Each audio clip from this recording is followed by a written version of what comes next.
hopefully we'll get the presentation. There we go.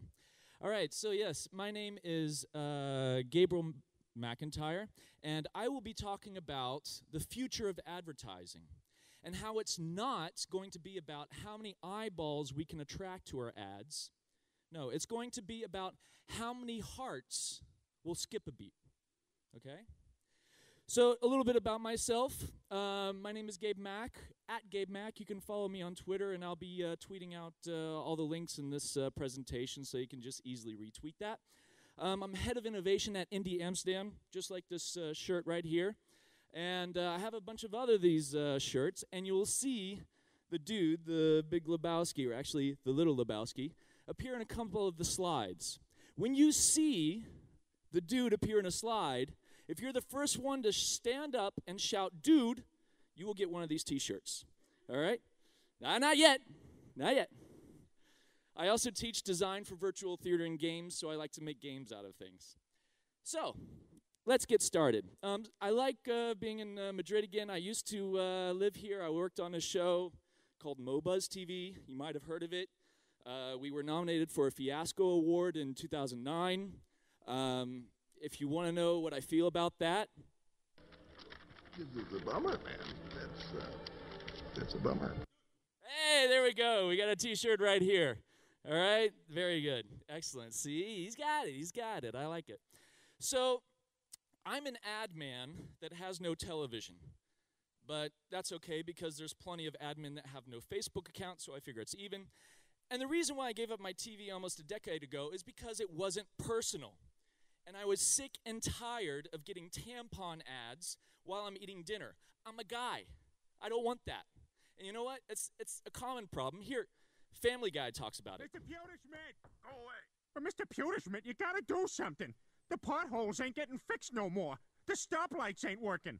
Tampon commercials no longer use blue liquids in their demonstrations. Oh, why? Make it blue. That's always been the deal. You show whatever you want, but you make it blue. So yeah, there's a famous quote that says, "I know that half of my advertising dollars are wasted. I just don't know which half," right? So, in moving on in personalization, we need to know who you are, where you are, what you can afford, and what do you really like to really be able to target advertising to you in a more effective way. Make it more personalized. Now, you know, the who we are, Facebook has pretty much figured that out. We know if you're a boy or a girl, if you're married or not, what kind of education you have, so that's taken care of. We also pretty much know where you are, you know, using mobile phones and, you know, all these geolocation devices, Foursquare and stuff like this. And in fact, you can go really high tech with this. One of our companies, or the companies we work for, is Domino's Pizza in the Netherlands.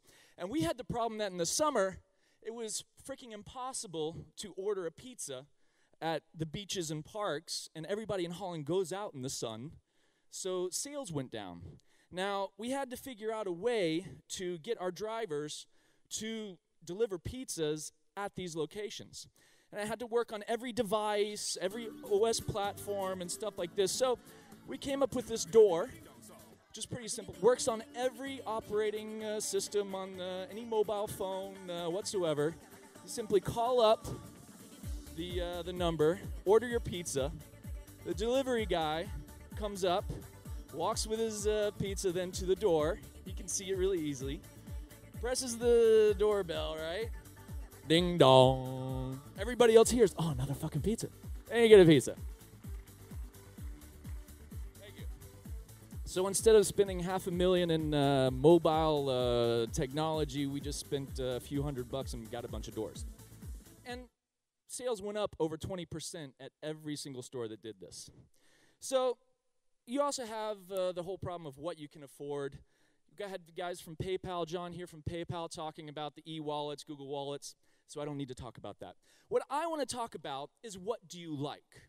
Because that is a real problem, to really figure out what you like. Now, of course, we can aggregate all this information on Twitter and Flickr and Facebook and, you know, Tumblr to basically figure out what you like. And I did some students of mine did a project where they tried to collect all this stuff to actually map that into a semiotic web so that after you die, we could still communicate with you. Virtual immortality.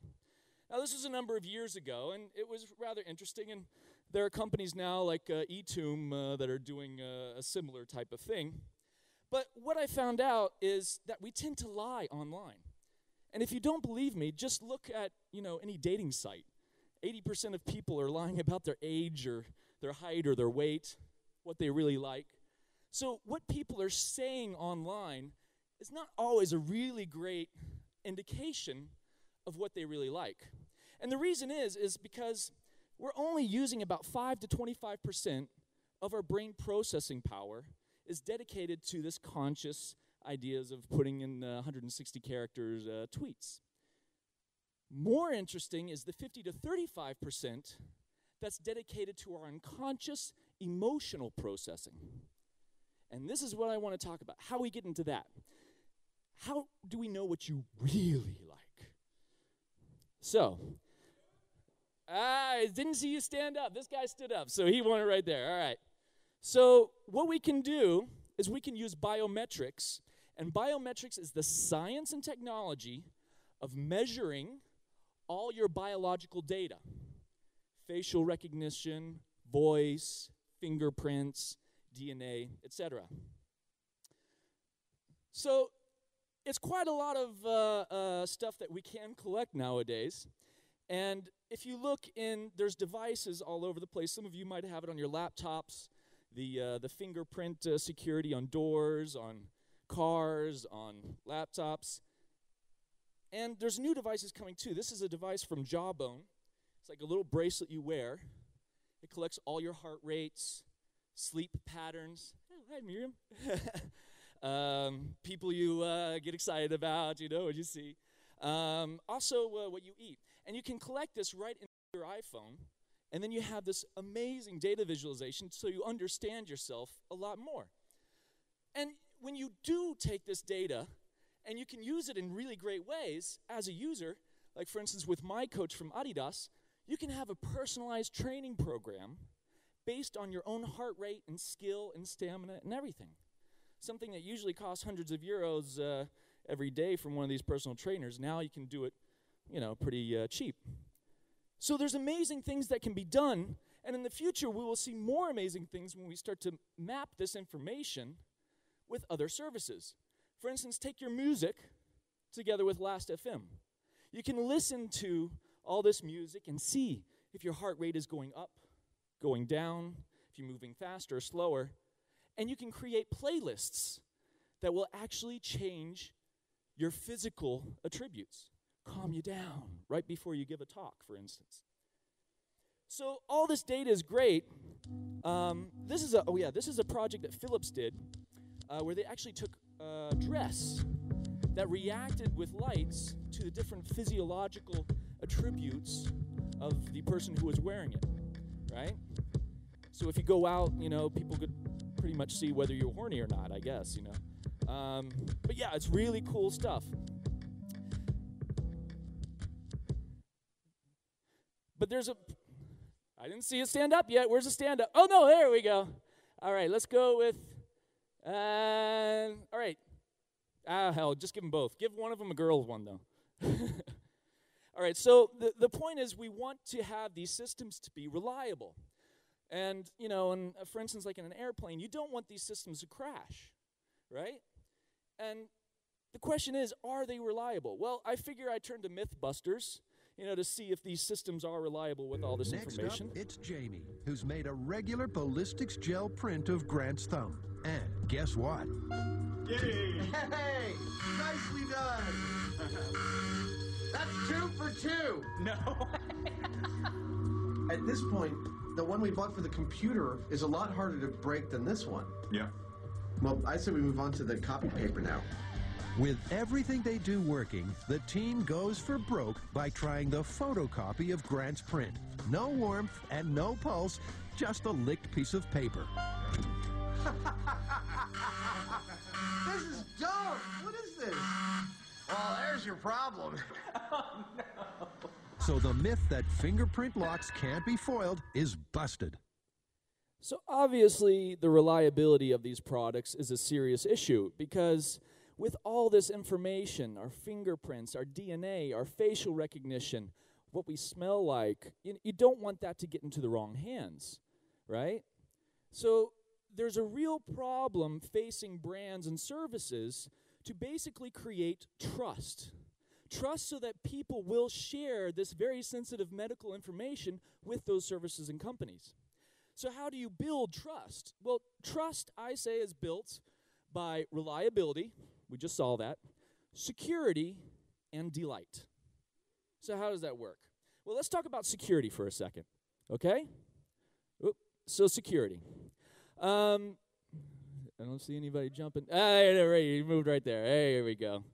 So security is definitely an issue. Just to talk briefly about it. For instance, Sony, I'm sure you guys have a PlayStation 3 know that everything was hacked a few months ago. One of the guys who is part of the political organization, the Pirate Party, said it's about trust. If a company's servers were hacked, then you wouldn't trust that company with your data, right? So it's in the best interest of those companies to invest in better security systems so that data doesn't get leaked. And laws are starting to come out in Europe as well. This is Viviane Reding, the EU commissioner for all kinds of stuff. And she's putting a new proposal to create Europe-wide law on data privacy.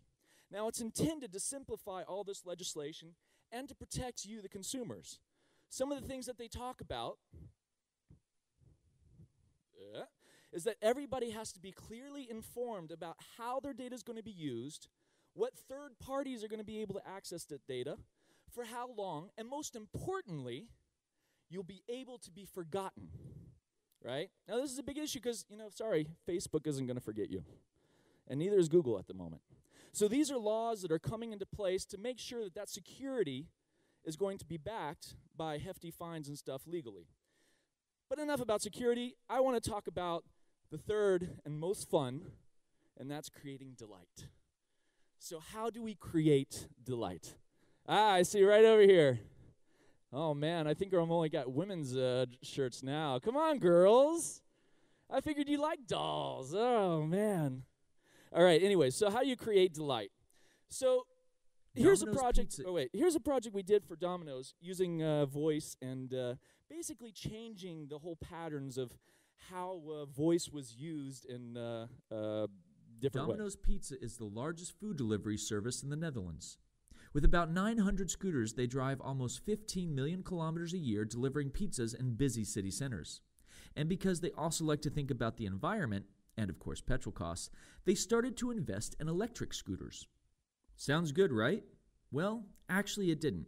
Because these scooters made no sound at all, cyclists and pedestrians simply did not hear them coming. Ja, dat is af en toe wel een beetje een gevaar, want ze verwachten niet dat als ze zeg maar niks horen, dat je dan met een relatief hogere snelheid voorbij komt. In a crowded country with 16 million people and 19 million bicycles, this turned out to be a big road safety problem, so Domino's considered discontinuing the project. Until we came up with an idea. Waar je de oude scooter van een paar honderd meter al aan hoort schuren, komt de elektrische variant als een duveltje uit een doosje. Zo stil is hij. Nou, menige fietser schrikt zich dan ook een hoedje als hij voorbij komt. Bij een grote pizzaketen hebben ze daar nu iets op bedacht. A new way to deliver pizza in the Netherlands is turning heads. And Domino's thought we need to change up the scooter sound a little bit. Take a listen. Domino's pizza. Lekker, lekker. Lekker. Yes, you heard it. A human engine sound has been installed on these silent electrical scooters. And in a country where there are often more bikes than cars. From the country that gave us wooden shoes, so this went viral. It was a big windmills success. And Buddha cheese safety improved for the drivers, and we're going to be rolling this out through 20 different cities in Holland, and you might even be seeing it here in Madrid. So this is one way in which you can create delight. And I always say, if you can find some kind of normal feedback loop, a day-to-day feedback loop, which people are just going through their day-to-day thing, and you change one little aspect of that makes it more personal to them, for instance, using somebody's voice, then all of a sudden you're creating delight, right? That's one way to create it. This is another project we did. One of our clients is Ben & Jerry's, the ice cream, And we were working on a project campaign for them, and we found that on farms where each cow was called by their name, the overall milk yield was actually higher than if they were just cattled normally. So we thought of this as like, hey, this is great. It goes in, with the whole caring for the cows that Ben & Jerry's does. So we selected a bunch of cows, put their name and a telephone number so people could call up on a phone. And basically, here's the cows, right, Bertha. Call up on the phone, and we would play the messages for the cows.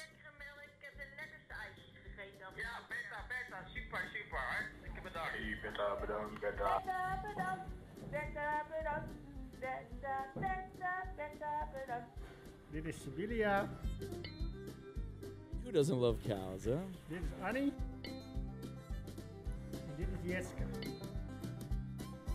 Jetske, ik wil je hartelijk bedanken voor het halve vene melk waar ik het afgelopen jaar van je mocht ontvangen. En ik hoop dat je dat Any applause for this? Groetjes uit Veenendaal. Hallo Sibylla. Heel erg bedankt voor de al het lekkere melk afgelopen jaar. Hey, all right. Doei. Hallo Jetske. So yeah, trying to make cows happier using biometrics, okay? Another great thing is facial recognition in advertising. This is a really big, hot subject. You see it with Facebook and stuff like this. Facial recognition is basically when you're using a webcam or some other image device, you capture a photo of somebody's face. And then using that photo and the different characteristics of how far apart the eyes are, the width of the mouth, the length of the nose, you can basically map that information to identify people. Now, this is from the NSPCA in New Zealand in Auckland, and that's a dog pound. And basically what they did is they were matching your face together with the database of the dogs' faces, right? Because they thought, hey, people like to adopt dogs that they look like, right? And we all know that. And so when you did this, it would basically come up with the dog that looked like you the most and you could adopt. That's a great way of making delight. Even more importantly, adoption rates went up 112%. So, hey, a lot of dogs found a happy home. This is a system that if you're in a small advertising agency or large, it doesn't matter, for about 300 to 400 euros, you can actually take this emotive EEG system that tracks brain activity, right? And you can test your commercials to see what emotional levels are actually happening with a person. So this is an app that's open, it's open on the market, where basically, as you're watching, it shows the different levels of happiness, of sadness, of fear, and anger as somebody is watching these videos.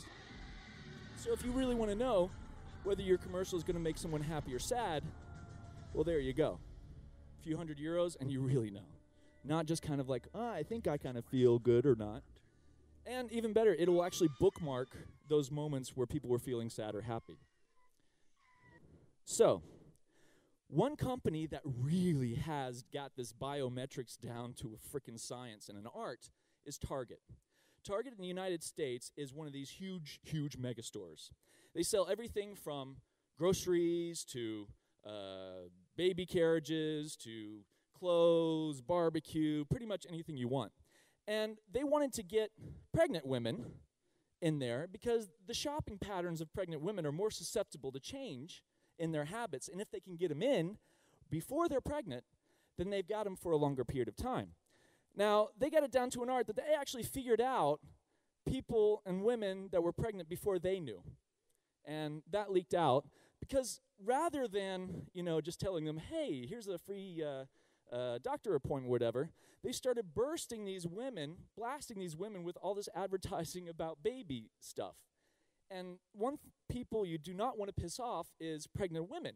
So it didn't go too well with that because they weren't honest in creating that trust with that information. So again, trust is built by doing reliable products that are secure but cause delight for your consumers.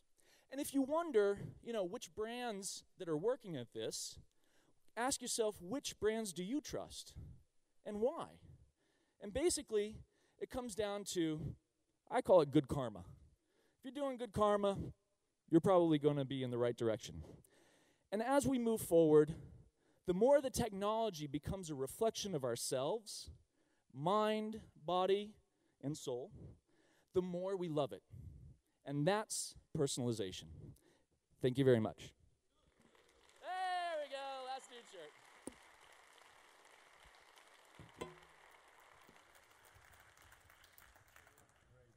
Whoa. Oh, the dude fell. That's okay, he's been through a lot. On the dog? Oh yeah, there you go. Let me see. Hey, this one doesn't move. Yeah, we'll just put them like that. Little picture there. Questions?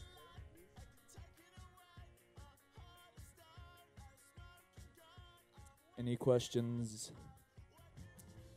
Really? No questions? I'm talking about the future now, man. I'm talking about really knowing whether you're going into a place and that chick is really into you or not. Come on, you have no questions about this? Nothing? How about the website of where you can get some of this stuff, maybe? Oh, we got a question here. All right. Over there, allá, por favor. Right there in the red tie. Just shout it out. Wait. Oh, and here we have a second question later. Where? Over there, in the stairs. On the stairs? All right. Okay, don't worry. No, Yeah? Okay. Hello? Hey, can you hear it? Yeah. Well, first I wanted to congratulate you because I thought that was a brilliant presentation. Lots of very entertaining things, I must say. I mean, really, really fun. You can actually see that you enjoy your job. And precisely because of that, I'd like to ask, how did you get to this point? How did you reach this point, and how did you decide you wanted to do this with your life? Because it's obvious that you actually enjoy this, but I'd like to know how you got to that. So how did I become head of innovation at an advertising agency? More or less. Well, you know, after Mobuzz went bankrupt, I figured I couldn't get a job anymore in Spain because I don't speak Spanish. So I went back to Amsterdam, and I was looking for a job. And I knew a lot about technology and internet, and there's a lot of advertising agencies that don't know anything about that, you know, being in the old school of 30-second commercials. And so I interviewed at a bunch of places. Nobody understood what the hell I was talking about until I came to Indy, and they said, we don't know what you're talking about, but it sounds really freaking interesting. So I basically went and I started working with them. The first campaign was with Ben & Jerry's, and we were doing crazy stuff like building robots that hand out ice cream to people that you can control through the webcam and, you know, stuff like this. And they said, you know what? We want you on. This is great. So I stayed on, and they called me head of innovation because they have no other title in advertising for someone with my skills because I do a little bit of everything and a lot of nothing. So that's why they called me head of innovation. So that's how it happened. Actually, to be honest, the real contact came through of helping organize a flash mob when Michael Jackson died in Amsterdam that like 1,000 people came up to, and that's how I got the first interview. So, do flash mobs. Okay. Thanks. Any other? There was one more question? Right here and right here in the front, please. Okay, allí.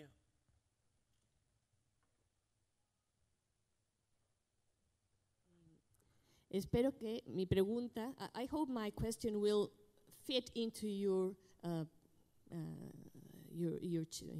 talk, because I arrived in the middle of it.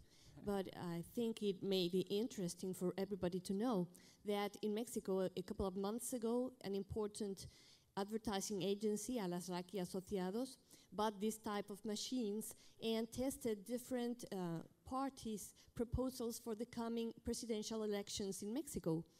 And they found that when they've tested average advertisers, not political, average commercial advertising with people, there is a strong rejection for it. But when you are testing political advertising, people don't even listen to the message. They block out. And that's as much as you can say about advertising. Now, my question is, what is the future of advertising if this rejection blocks people away from it to the point that that tendencies show it may come to reach? So what we have here is, if these are television commercials, typically television commercials are what I call an exclamation point of just sending an information.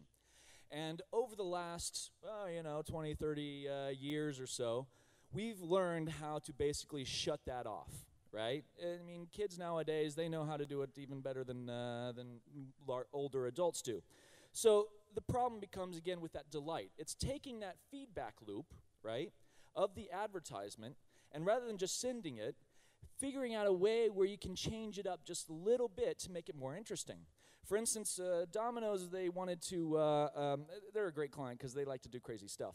So we tried to change that loop of the commercial recently, and we had a campaign called Tweet What You Eat, whereby people would order a pizza, and they would tweet what they thought about the pizza or the experience.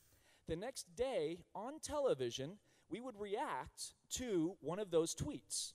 So every day we had, for like 3 weeks long, we had a commercial that was customized to reactions on Twitter and changing that whole feedback loop so people did start to look at it and say, hey, that commercial is just for me. So when you can start to do that, when you can start to change that exclamation point to a question mark in traditional television ads, then you're going to start to interact with people a lot better. Does that answer your question? Okay, last one over here. Un micro acá. Here. Okay, there. Sorry. Bueno, la última, but then Marcus, go ahead. Okay. If you have a finished product, I think it. But imagine you have a customizable product. How do you manage to let?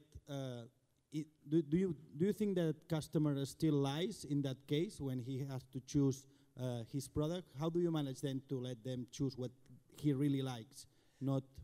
Right. Well, again, it's about that conscious and unconscious. So if you can tap into the information about what's happening physically with the unconscious, you don't really need to have a lot of choices. Just like in the last slide, you really just see a reflection of yourself automatically, right? So Siri is a good example. Siri starts to learn who your girlfriend is, who your mother is, who your father is, and as it becomes more personal automatically, that's when you can start to get really interesting things in products, right? Because we want things to be automatic. We don't want to be sitting there doing settings all freaking night, when we do a new service. We just want to be able to plug in, here I am, this is who I am, make it pretty. Yeah? Okay, bueno, Gabe, thank you so much. You're going to be around, right? Yeah, I'll be around. Okay. You can find me at Gabe Mac. Thank you very much.